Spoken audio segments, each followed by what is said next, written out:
लालच का अंत बुरा। प्रेरणादायक राजस्थानी कहानी। एक गांव में दो पड़ोसी रहते थे।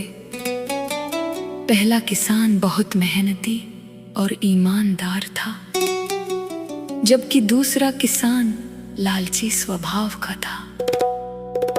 मेहनती किसान रोज खेत में काम करता और जितना मिलता उसी में खुश रहता, लेकिन लालची किसान हमेशा सोचता कि बिना मेहनत के ज्यादा धन कैसे मिले। एक दिन मेहनती किसान को खेत में मिट्टी के नीचे पुराना घड़ा मिला। उसने गांव के मुखिया को बुलाया और घड़ा उनके हवाले कर दिया। उसकी ईमानदारी देखकर पूरे गांव ने उसकी प्रशंसा की। ये देखकर लालची किसान के मन में लालच जाग उठा।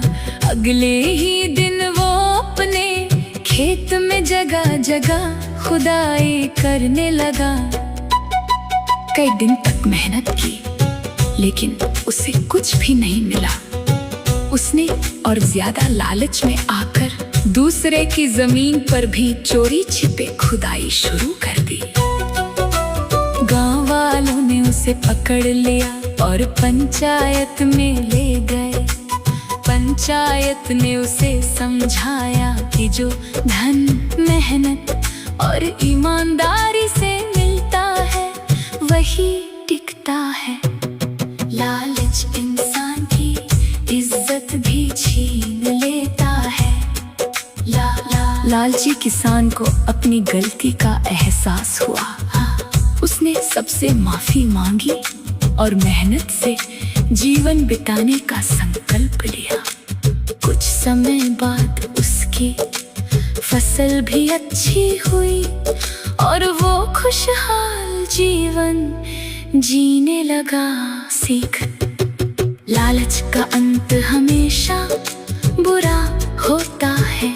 मेहनत, ईमानदारी और संतोष ही सच्ची सफलता की कुंजी है। कभी भी लालच का अंत बुरा ही होता है। इसलिए कहते हैं कि लालच इंसान की इज्जत और खुशियाँ छीन लेता है। ईमानदारी और मेहनत ही सच्ची दौलत होती है। इसलिए कभी भी लालच नहीं करनी चाहिए और अपनी ईमानदारी का ही कभी भी खाना चाहिए। तो गाइज़, आपको वीडियो अच्छी लगी हो तो लाइक, शेयर एंड सब्सक्राइब।